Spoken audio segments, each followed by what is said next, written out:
예, 오늘과 다음 주 두 주에 걸쳐서 우리가 계속 소선지서의 말씀을 계속 강해해 나가고 있는데, 오늘과 다음 주는 학계에 대한 학계서를 함께 여러분들 같이 1장, 2장 두 장으로 되어 있는 것을 두 주에 걸쳐서 함께 나눠 보려고 합니다. 죄송합니다.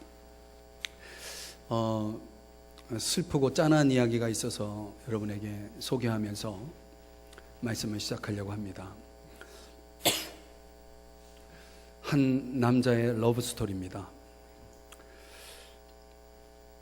이 남자는 너무나 수줍어가지고 사랑하는 여자에게 말 한마디 걸지 못하는 남자였습니다.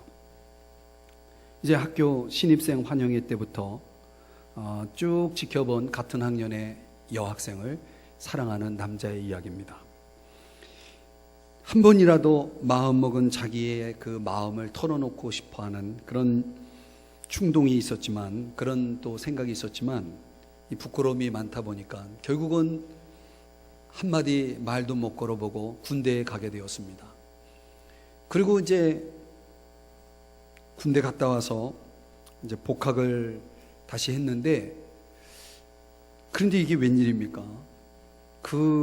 자기가 사랑하는 그 여학생이 자기랑 똑같이 3년 이제 휴학을 하고 복학을 한 거예요. 왜냐하면 그 자매님이 병에 걸렸던 것 같아요. 그래서 이제 병 때문에 휴학했다가 3년 만에 다시 복학한 겁니다. 그러니까 동기생이 이제 3년 후에 보니까 두 사람밖에 안 남은 거예요.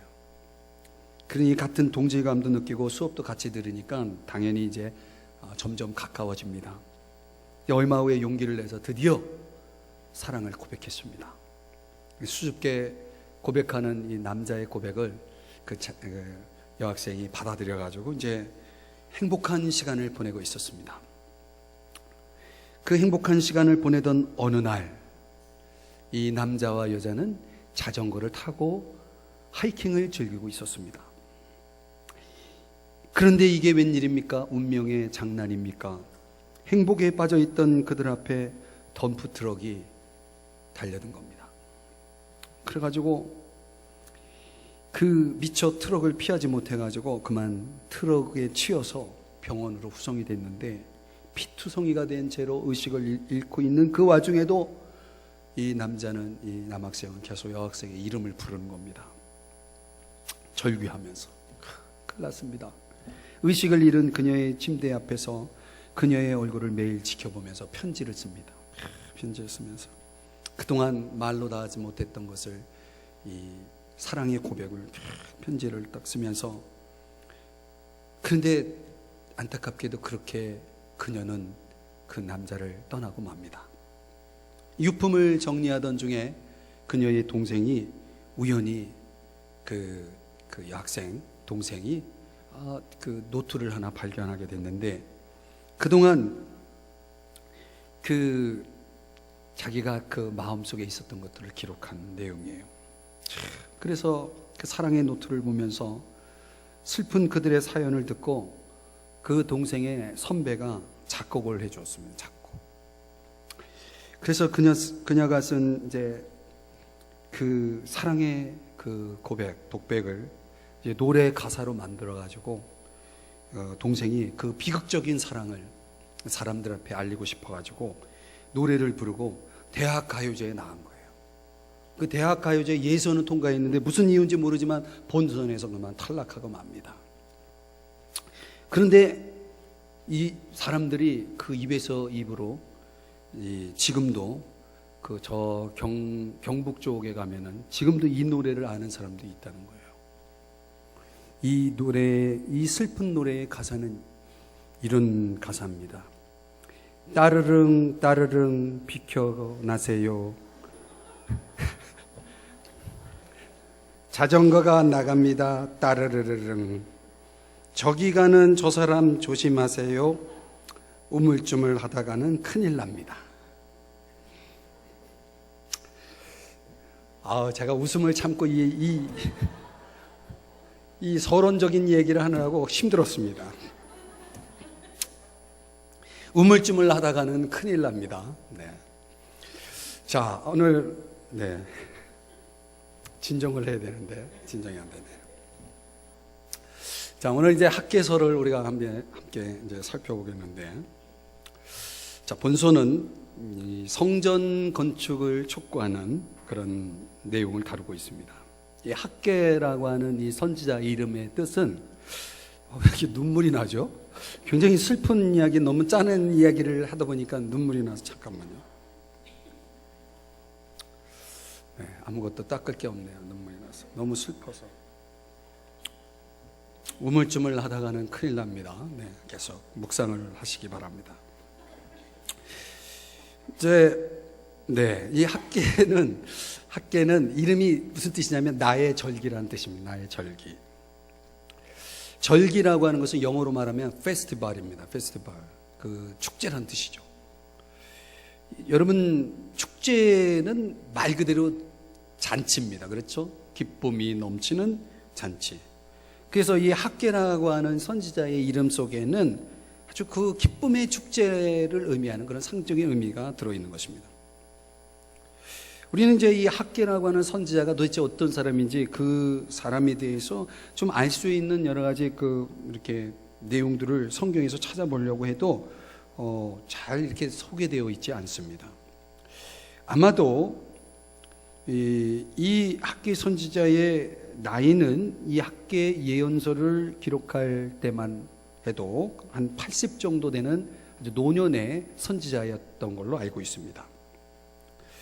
그리고 그 정도의 연세면은 이분은 옛날 그 예루살렘 성전의 그 영광을 직접 보고 목격한 그런 증인이기도 합니다.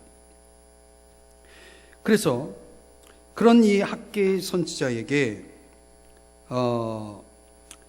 우리 이제 에스라서를 보면은 에스라서 3장 12절에 가보면 첫 성전을 보고, 즉 예루살렘 첫 성전을 보고, 솔로몬 성전이죠. 그 솔로몬 성전을 보았던 사람 가운데 이제 이 학개서에서 이야기하고 있는 새로운 성전 재건의 현장의 그 감격을 목격한 두 성전을 다 본 노인들 중에 한 분이 바로 학개 선지자고, 그 증인들 중에 가장 나이가 많은 것으로 알려져 있습니다. 이제 우리 교회가 44년이 됐는데, 이 44년 되는 동안 우리 교회의 역사를 누구보다도 잘 알고 있는 우리 은퇴하셨지만 우리 장로님, 그리고 좀 많은 우리 어른들이 있습니다.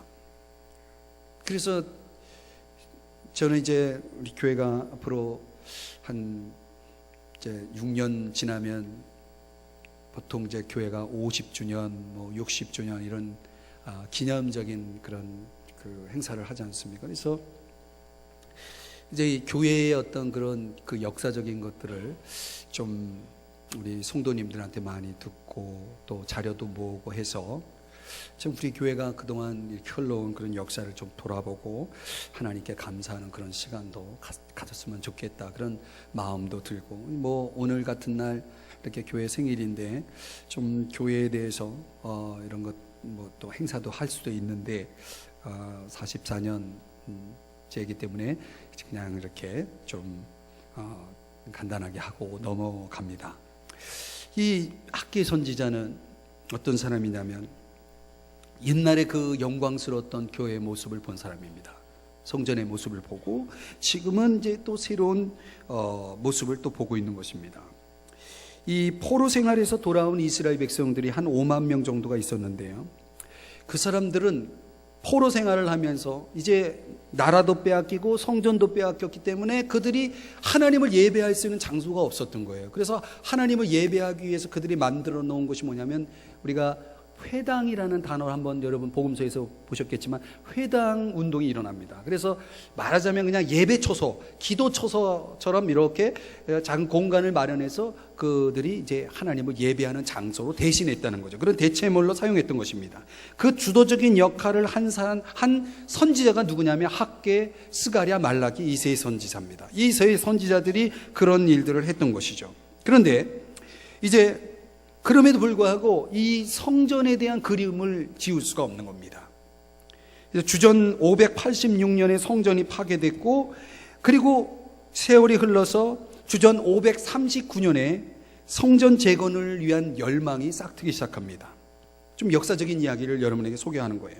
거기에 페르시아의 고레스 왕이라는 사람이 등극을 하면서 유대에 이제 바벨론을 페르시아가 정복하게 되죠. 여러분 이제 혹시 역사를 배우신 분은 아시겠지만, 바벨론이 강대국일 때 바벨론에 의해서 포로가 된 이스라엘 백성들인데, 그 바벨론이라는 정복 국가가 페르시아에게 정복을 당합니다. 그리고 페르시아의 그 초대왕 고레스 왕이 유대인들에게, 포로의 신분이었던 유대인들에게 선물로 주기 위해서 그들에게 자유를 주게 되죠. 그래서 고국으로 귀환을 하게 되는 것입니다. 그 고레스의 등장은 말하자면 이스라엘 백성들에게는 구세주의 출현과 같습니다. 장차 우리를 죄악의 포로에서 자유와 구원을 선물로 제공하게 될 메시아에 대한 상징적인 출현을 보여주고 있는 그런 의미도 됩니다. 그래서 한 5만 명 정도가 이제 고국으로 돌아오게 되는데, 그때 그들이 돌아와서 한 일이 뭐냐면 성전을 재건하는 일이었다는 거죠. 성전을 재건하는데 거기 주도적인 역할을 했던 사람이 두 사람인데, 오늘 성경에 1절을 보시면 두 사람의 이름이 나옵니다. 하나는 정치 지도자인 스룹바벨이라는, 그 다음에 종교 지도자 대제사장 역할을 했던 여호수아. 우린 구약 성경에 나오는 여호수아랑 똑같은 이름이지만 동일 인물은 아니죠. 그 여호수아라는 이름을 가진 대제사장, 이 두 사람의 주도하에서 그런 일들이 이제 벌어지게 됩니다. 그래서 주전 536년에 성전 건축이 시작되는데, 문제는 채 1년도 안 돼가지고 성전 재건이 중단됩니다. 왜냐하면 당시에 이스라엘 백성들이 70년 만에 귀환하게 돌아와서 보니까 이미 그 이스라엘 땅에 터를 잡고 원주민으로 정착해 있는 사람들이 있었어요. 이 사마리아 사람들인데, 그런 집권 세력이 웬 이상한 사람들이 이스라엘 사람들이 나중에 와가지고 자기들이 뭘 하겠다고 그러니까 그걸 그냥 둘 리가 없죠. 그래가지고 방해를 합니다. 성전 재건을 못하게 방해를 해요. 그래서 결국은 그 정치적 모략에 의해서 성전 재건을 중단하게 됩니다. 채 1년도 안 돼서. 그리고 시간이 얼마나 흘러냐면 15년이 흘러 건축 성전 재건에 대한 불타는 열망을 가졌던 이스라엘 백성들이 세월이 15년이 지난 거예요. 15년이 지나니까 그 열망들이 다 이제는 식어져 버린 거예요.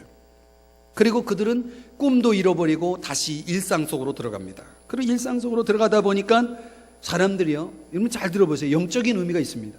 사람이 신앙적 열정이 있던 사람이 그 열정을 잃어버리면, 일상 속으로 들어가면요, 하나님에 대한 관심까지 사라지기 시작합니다. 이 신앙이라는 게 이렇게 쌓아가는 것은 굉장히 힘든데 무너지는 건 한순간이에요. 내가 지금은 열정이 있고 내가 지금은 믿음이 강한 것 같아도 어느 순간 내 신앙에 슬럼프가 찾아오고 시험이 찾아오면요, 한순간에 무너지는 것이 아주 쉬운 일입니다.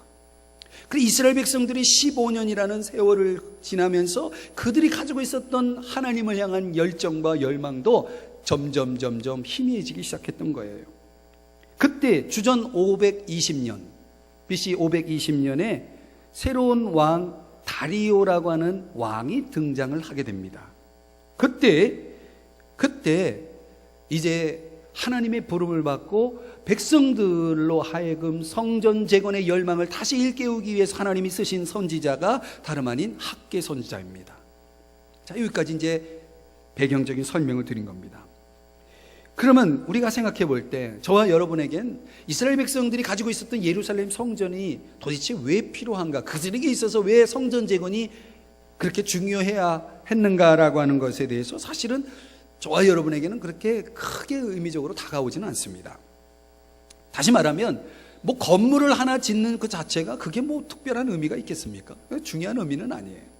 우리 교회도 성전을 건축해가지고 교회를 건축해서 이렇게 입당하고 계속해서 또 부흥의 일로에 있지만은 사실은 이 건물이라고 하는 자체는 중요하지 않은 겁니다. 그럼 성경은 계속해서 우리에게 강조하는 게 뭐냐면 외형이 중요한 것이 아니라 그 속에 있는 것이 중요하다라고 하는 것이죠. 그런 의미에서 이스라엘 백성들이 성전 재건에 대한 열망을 갖게 된 보다 더 궁극적인 이유가 있습니다. 그 정신적인 이유죠. 첫 번째는 세 가지가 있는데, 첫 번째는 그 성전 재건이야말로 이스라엘 백성들에게 있어서는 하나님을 향한 사랑의 표현이었다는 것입니다. 저는 굳이 교회 건축의 의미 부여를 그런 차원에서 한다면 저는 그것은 맞다라고 생각됩니다. 교회를 생각하는 마음은 곧 무엇에 대한 마음이냐? 하나님을 향한 마음과 똑같습니다. 여러분 아십니까? 하나님을 향한 마음이 식어지는 사람에게 교회에 대한 관심은 있을 수가 없습니다. 교회에 대한 애정은 곧 하나님에 대한 애정이라고 볼 수가 있습니다. 그런 차원에서 그들의 성전을 재건하려고 하는 이유가 거기에 있었다는 거죠. 하나님을 향한 애정의 표현이었다는 것입니다. 두 번째는 메시아 구주의 기다림의 표현이었다는 거예요.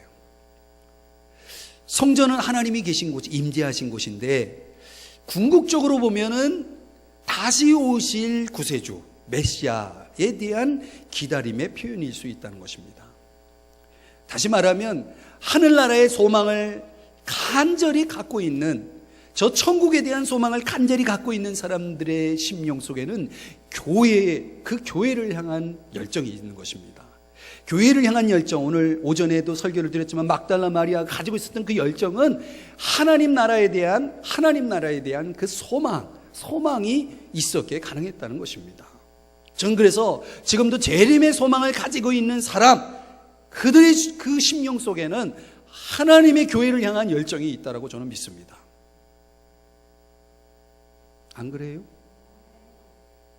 표정들이 왜 안 그런 표정이에요? 세 번째는 신앙생활에 있어서 부흥을 의미합니다. 사실 무엇이 새롭게 세워진다라고 할 때에 성전, 이스라엘 백성들에게 있어서 특별히 그것은 그들이 하나님의 임재, 하나님의 영광을 접할 수 있는 통로였다는 것이죠. 우리가 얼마든지 집에서 예배를 드리고 인터넷을 통해서 예배를 드리고 TV를 통해서 예배를 드리고 여러 가지 수단이 있지만, 그럼에도 불구하고 우리가 주일에 교회에 와서 이곳에서 하나님 앞에 예배 드릴 때에 우리에게 어떤 믿음이 있는 겁니까? 적어도 이런 교회 공동체 안에서 우리가 예배를 드릴 때 이곳에 주님이 임재하신다는 믿음이 있기 때문이죠.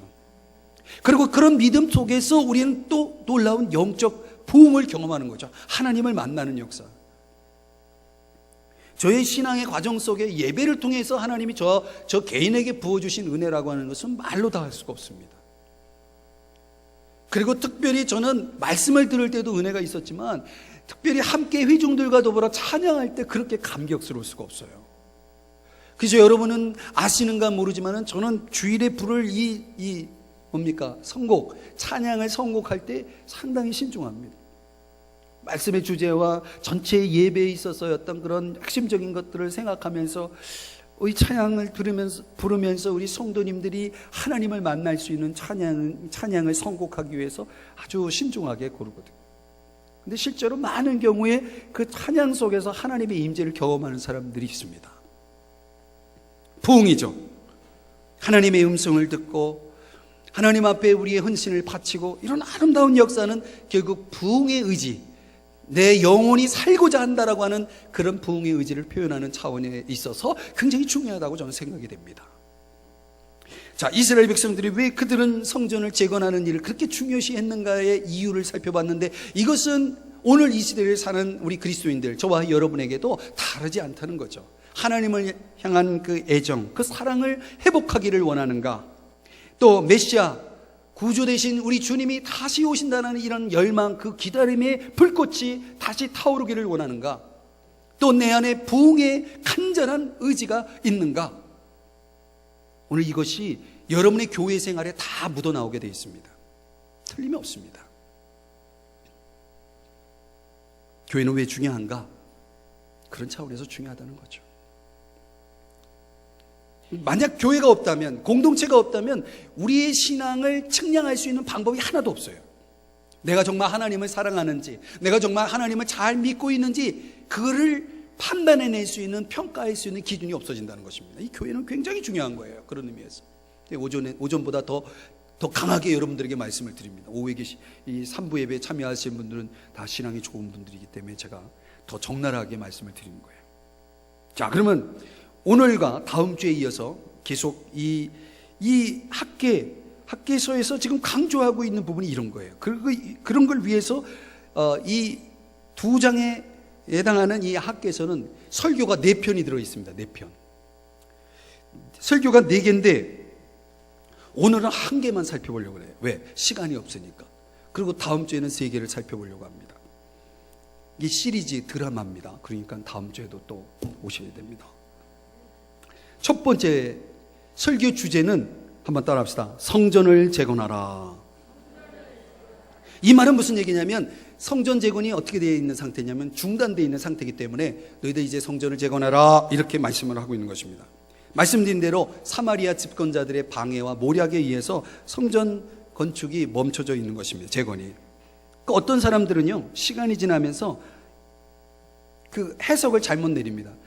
우리가 아직 때가 아닌가 보다 그러고서 그냥 시기상조라고 주장하는 사람들도 있었습니다. 그런데 학개 선지자가 볼 때에는 아주 심각한 병에 걸려 있었습니다. 이스라엘 백성들이 심각한 병에 걸려 있었는데 그것은 뭐냐면 성전 재건이 중단된 것은 환경적인 것이 아니라 이스라엘 백성들의 마음의 문제라는 사실을 발견하게 됩니다.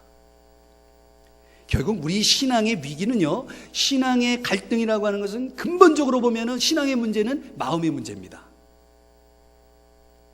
안 그래요? 예. 동의가 되면 아멘을 하세요. 백성들의 마음이 없다는 것입니다. 왜 마음이 없었을까요? 왜 마음이 없었을까요? 이유가 다 있겠죠. 적어도 우리의 마음 속에서 하나님이 자리하지 않고 신앙이 중심이 되지 않는 이유는 세상에 대한 말하자면 집착, 세상의 영향이라고 볼 수 있습니다.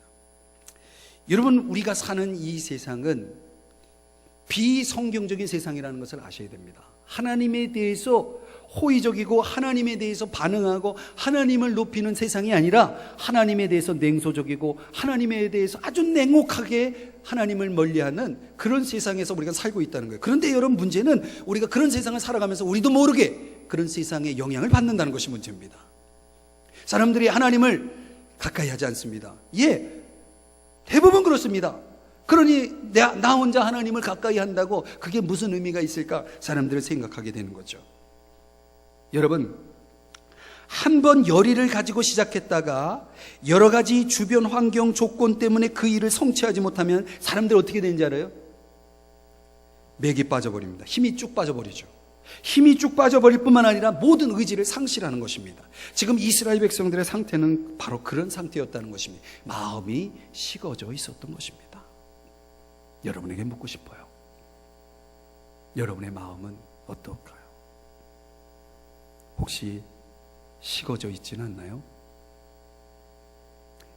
덥지도 않고 차지도 않고 이것도 아니고 저것도 아니고 뭐란 말입니까 도대체? 15년이 지나면서 사람들에게 점점 이기주의가 살찌우고 있었다는 것입니다. 사람이요, 예언적으로 제가 말씀드릴게요. 하나님에 대한 관심이 없는 사람의 특징이 뭔지 아십니까? 자기에 대해서 관심이 많다는 것입니다. 틀림없습니다. 하나님을 향한 관심을 잃어버린 사람들은 자신을 키우는 일에는 관심이 많아지게 돼 있어요. 그래서 교회 생활에서 열심히 있던 사람이 어떤 시험을 받으면요, 그렇게 생각하는 거죠. 에이, 골치 아파. 내 할 일만 하지.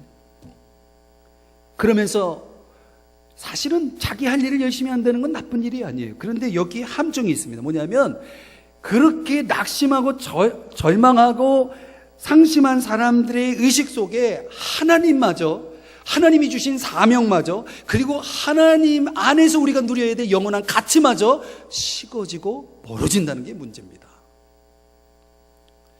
마음속에는요, 정말 우리가 꼭 지켜야 할, 우리가 놓치지 말아야 할 중요한 것이 있다는 것을 우리는 알아야 돼요.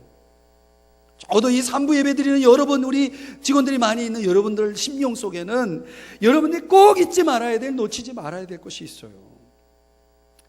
여러분, 우리의 신앙의 중심은 절대로 사람이 되어서는 안 됩니다. 그 사람 때문에 내가 더 중요한 것을 놓친다면 그건 참으로 안타까운 일이고 어리석은 일이라는 것입니다. 오늘 보면 3절 4절을 보실까요? 거기 그런 표현이 나옵니다.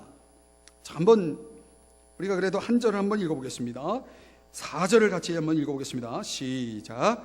이 성전이 황폐하였거늘 너희가 이때에 판벽한 집에 거주하는 것이 옳으냐.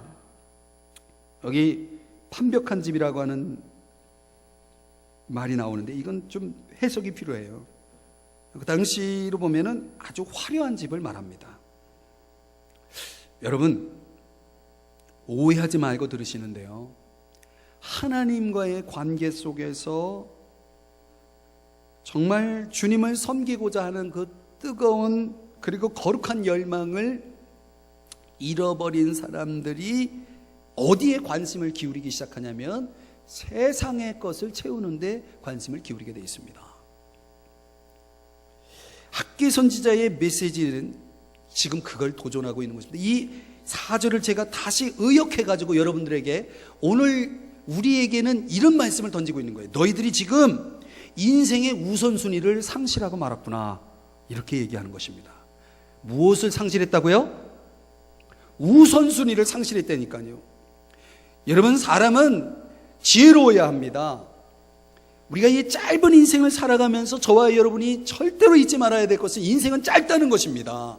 이 짧은 인생을 살아가면서 저와 여러분이 할 수 있는 일이라고 하는 것은 지극히 제한되어 있다는 것입니다. 아무리 능력 있는 사람이라고 할지라도 사실 그가 이룰 수 있는 삶의 업적이라고 하는 것은 아주 아무것도 아니에요. 여러분이 이 세상을 떠난다고 생각해 보세요. 누가 여러분을 기억하겠습니까?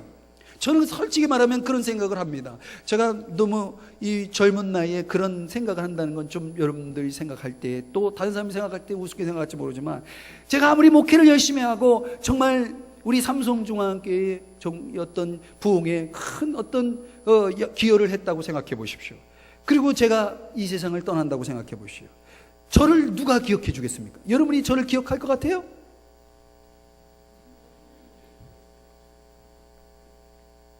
죄송합니다. 너무 직설적으로 물어봐서. 기억 안 납니다. 우린 다 사라지는 거예요, 무대 뒤로. 항상 눈앞에 보이는 스타만 기억되는 거지 사라지는 존재들입니다. 전 그렇게 생각해요. 너무 일찍 깨달았나요, 제가? 그래서요, 여러분이 이 세상 살아가면서 여러분이 이룬 업적이요, 지금은 사람들이 훌륭하다고 박수 쳐주고 좋아할지 모르죠. 시간 지나보세요, 아무도 기억하는 이 없습니다. 결국 우리는 누구를 위해 종을 올리는 겁니까? 우리 인생에 있어서 중요한 것을 놓치지 말아야 됩니다. 결국은요, 우리는 이 세상에서 지나가는 인생이라는 것을 기억해야 됩니다. 더 중요한 것은 무엇이냐면 우리 지나가는 인생 뒤에 우리가 영원히 거하게 될 삶이 있다는 것입니다. 그렇기 때문에 우리는 영원한 것을 위해 살아야 되기 때문에 우리 주님이 이렇게 말씀하지 않습니까? 너희는 먼저 그의 나라와 그의 의를 구하라. 그리하면 이 모든 것을 너에게 더하시겠다. 그 우선순위를 말씀하고 있는 거예요. 먼저 해야 될 것이 있다는 것입니다. 만약 저와 여러분이 나를 지으신 창조주 하나님을 우리가 믿고 고백하고 우리가 진정 그분의 자녀라고 하는 사실을 믿는다면, 우리가 그 하나님과의 관계 속에서 저와 여러분이 살아가야 할 삶의 자세는 그분이 우리의 인생의 첫 번째 자리에 있어야 된다는 것이에요. 이렇게 얘기하면 목사님은 너무 우리들을 몰라줍니다, 이렇게 할지 모르겠습니다. 뭐 제가 여러분 마음을 몰라줘도 할 수 없어요. 이건 성경의 이야기예요. 우리가 살아가면서 저는 그렇게 생각합니다. 여러분들이 다 그냥 목사가 됐으면 좋겠어요. 그래서 그냥 교회에서 그냥 하루 종일 있는 거예요, 교회에서. 그리고 그냥 다 같이 돌아가면서 설교하고.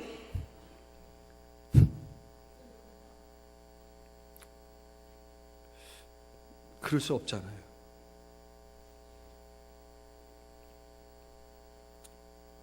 어느새 우리 인생은 지나가고 말 것입니다. 이 또한 지나가리라. 무엇을 위해 살 것인가?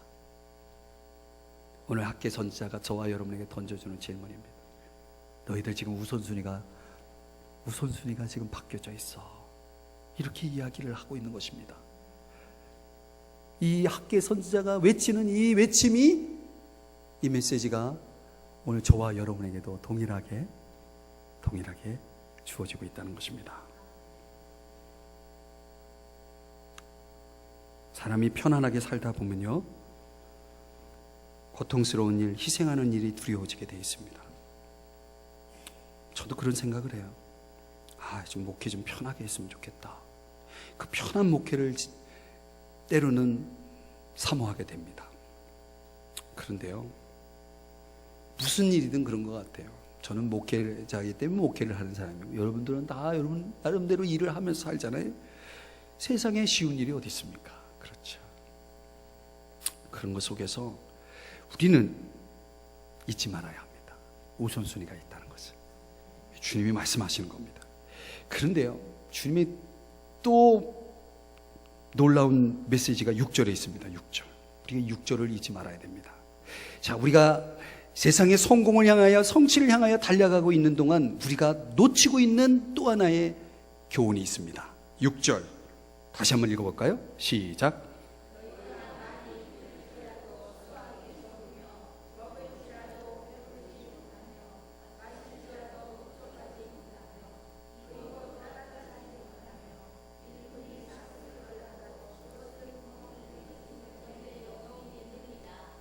사랑하는 여러분, 이 말씀을 기억하세요. 많이 뿌릴지라도, 이건 우리가 하는 거죠. 많이 뿌리는 것. 그런데 뭐라고 말합니까? 수확이 적으며. 지금 이 6절의 말씀은 무슨 교훈을 우리에게 주냐면, 이걸 다시 의역하면 이런 얘기입니다. 우리가 아무리 열심히 해도 하나님이 함께 하시지 않으면 잘 사라질 수가 없다는 얘기를 하고 있는 거예요. 이걸 인정을 하든 안 하든 사실은 저는 목회를 하면서 그런 모습을 많이 봅니다. 저는 우리 성도님들의 삶을 객관적으로 볼 수 있는 위치에 있는 사람입니다. 또 저 개인적으로도 목회하면서 경험하는 바도 그렇습니다. 인간이 아무리 노력해도 그 노력에는 언제나 한계가 있다는 것이고, 또 그 성취라고 하는 것이 어떤 면에서 보면 하나님이 함께 하시지 않고, 하나님이 도와주시지 않으면, 하나님이 지켜주시지 않으면, 하나님이 세워주시지 않는다면 결코 헛될 수밖에 없다라고 하는 것을 성경이 우리에게 말씀해 주고 있는 것이죠. 그래서 많은 사람들이 어쩌면 이런 생각을 하는지 몰라요. 하나님을 위해서 사는 것이 손해야 라고 생각합니다. 손해라고 생각합니다. 교회 나가는 것이 시간 낭비라고 생각하고, 헌금하는 것이 재산 낭비라고 생각하고, 이렇게 저렇게 생각할지 모릅니다. 그런데 여러분, 하나는 알고 둘은 모르는 분이에요. 하나님은 살아계신 분이거든요. 하나님은요, 우리가 낭비라고 생각하는 그 일을 통해서 우리 주님은 그거를 결코 낭비로 생각하지 않는다는 것입니다. 여러분 아십니까? 그 옥합을 깨뜨려 주님의 머리에 부으고 그 헌신했던 마리아의 헌신을, 사람들은 다 낭비라고 했지만 그 귀한 옥합을 주님을 위해 깨뜨린 그 여인이 행한 것에 대해서 복음이 전파되는 곳에는 그 여인이 행한 일을 다 사람들로 하여금 알게 하라고 지금까지 저와 여러분에게까지 그 여인의 희생을 길이길이 기리고 있다는 것입니다. 사람은요, 우선순위가 혼돈되면 그 삶을 해석할 수 있는 능력까지 잃어버립니다. 무엇이 중요한지, 무엇이 나에게 유익한지조차도 깨닫지 못하고 살아갈 때가 많이 있는 거예요. 말씀을 정리할게요. 이제 이스라엘 백성들이 학기 선지자의 말을 듣고 감사하게도 그들이 순종합니다. 12절 13절의 말씀에 보면, 15절의 말씀으로 가보면 그들이 그래, 하나님이 함께 하시는 이 성전 재건이야말로 우리가 가장 먼저 우선해야 될 일이구나, 그렇게 생각하고 이제 그들이 성전 재건을 시작하는데 그 때가 언제냐면 우리로 말하면 여기 여섯째 달이라고 15절에 소개되고 있는데 우리로 말하면 9월입니다. 9월은 여러분 잘 아시는 대로 이 열심히 농사를 지은 사람들이 추수하는 때입니다. 그것은 무엇을 얘기하냐면 1년 중에 가장 바쁜 때를 얘기하는 겁니다. 그런데 여러분 사람들이 생각합니다. 아유 지금 이렇게 바쁜데 무슨 재건이야. 어차피 할 거니까 조금 이 추수기 지난 다음에 겨울에 하든지 조금 이따가 하자. 그렇게 미룰 수도 있었습니다. 그런데 가장 바쁜 때에 사역을 시작합니다. 재건을 시작합니다. 이건 뭘 얘기합니까? 여러분 우리는 생각합니다. 우리는 이렇게 생각합니다. 하나님 어차피 섬길 건데 조금 이따가 해도 돼. 시간이 좀 있을 때, 시간이 좀 남을 때 하면 돼. 과연 그럴까요? 다 때가 있는 것 같아요. 다 때가 있는 것 같아요. 그런 말 있잖아요. 노새 이게 좀 말이 안 되는 비유일지 모르지만 노새 젊어서 노새 나는 그게 이해가 안 갔어요. 근데 지금 이해가 가요. 왜 이해가 갔냐면 우리 어르신들하고 어디 좀 놀러 가려고 그러면 아유 귀찮아해요. 왜 귀찮아하냐? 힘들다는 거예요. 놀려면 언제 놀아야 돼요? 젊어서는 일만 하다가 그냥 좀 연세가 드셔가지고 놀려고 하니까 놀아지나요 이게. 제가 그걸 역으로 전 목회자니까 섬기세 젊어서 섬기세. 여러분 봉사는 젊어서 하는 겁니다. 때가 있을 때 하는 겁니다. 그렇죠 권사님? 그렇죠? 그렇죠 어르신들? 죄송해요. 그렇게 생각돼요 저는. 때가 있는 겁니다. 사랑하는 성도 여러분, 오늘 이 교회 창립 주일이기 때문에 또 마침 또 학개서를 묵상할 수 있어서 참 하나님이 참 이렇게 오묘하게 본문의 이 성경 본문의 말씀 텍스트를 계속 이렇게 우리 성도님들에게 연결해 주시는데요. 제가 학개서를 준비하다가 참 큰 은혜 개인적으로 받았습니다. 아 그렇구나. 3부 예배에 오신 우리 참 교회 리더십들이 많이 계시니까 제가 이런 얘기를 진솔하게 나누는 겁니다. 섬기는 거는요 바쁠 때 섬기는 겁니다. 시간이 없을 때 섬기는 겁니다. 이건 역설이에요. 그런데 주님은 그런 사람을 통해서 일하신다는 거예요. 그리고 아십니까 여러분? 시간이 많을 때 섬기는 것보다 시간이 없을 때 섬기는 그 사람의 섬김을 하나님은 더 귀하게 보신다는 거예요. 그리고 그것에 대해서 하나님은 갚아주신다는 거죠. 다음 주에 이어서 나눠보도록 하겠습니다. 기도하시겠습니다.